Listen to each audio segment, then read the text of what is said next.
Welcome to the Global Affairs Academy update. Let's review the outcome and the shocking result of the NATO summit recently held in Paris. The stage is set for geopolitical circus, the likes of which the world had not seen since the Cold War. But this time Washington is not calling the shot. It's Paris, and the man leading the charge is not even an American. It's Emmanuel Macron, desperately trying to stitch together a crumbling coalition while pretending the West still holds the reins in Ukraine. But here is the shocking reality behind the stage and recycled diplomatic promises.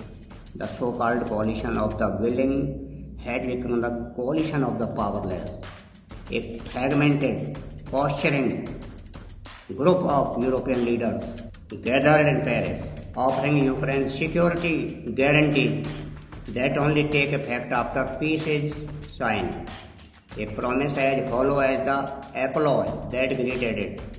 As the political analyst from Mexico watching this drama unfold from the outside, it's painfully clear that American citizens are once again being dragged into another expensive transatlantic illusion where the cost is paid in billions of dollars and global credibility while the decisions are made without their input.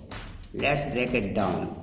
Emmanuel Macron stood shoulder to shoulder with Ukrainian President Zelensky and boldly declared that Europe is ready to guarantee Ukraine's security, but only once the war is over. What kinds of security comes after the destruction is complete? What kind of support until the blood? With the Ukrainian President Zelensky and boldly declared that Europe is ready to guarantee Ukraine's security, but only once the war is over. What kinds of security comes after the destruction is complete? What kind of support until the blood has already been spilled and cities turn to rubble? The truth is that this entire spectacle in Paris was less about helping Ukraine and more about salvaging Europe's image on the global stage.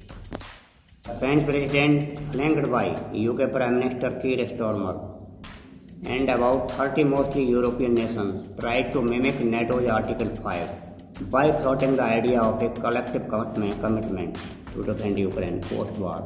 But here is the catch. None of it matters without the green light from Washington, and that light remains dangerously dim. In fact, Trump's only clear message was that he is not sending US troops to Ukraine. He dangled vague promises of logistical support and intelligence sharing, which, let's be honest, the US is already doing, and then added his trademark and unpredictability, telling reporters that Russia doesn't act the way he wants. You will see the things happen.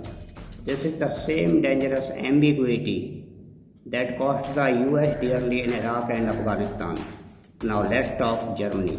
Berlin's offer sounded solid precision, missiles, air defense upgrades, tech partnership, but even that comes with conditions. Germany won't commit unless the US does, unless Russia agrees to negotiate, and unless the Germany parliament approves. That's a lot of ifs for a war that's already killing thousands. So what we are really seeing is a diplomat where Europe tries to look united while secretly waiting for marching orders from Washington, and Trump plays both sides, saying nothing definitive while holding everyone hostage to his next tweet or campaign rally. Meanwhile, back in Moscow, Maria Zakharova laughed off these guarantees, calling them a direct threat to European security.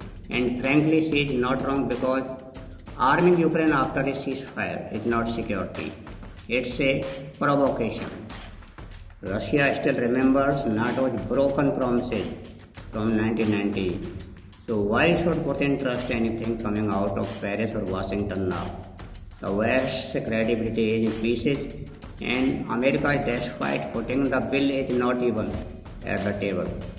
And while the Paris summit was meant to signal unity, what it really exposed was the growing divide between Europe's desperate need for American leadership and Trump's deliberate refusal to offer it, creating a power vacuum that Russia is more than happy to fill.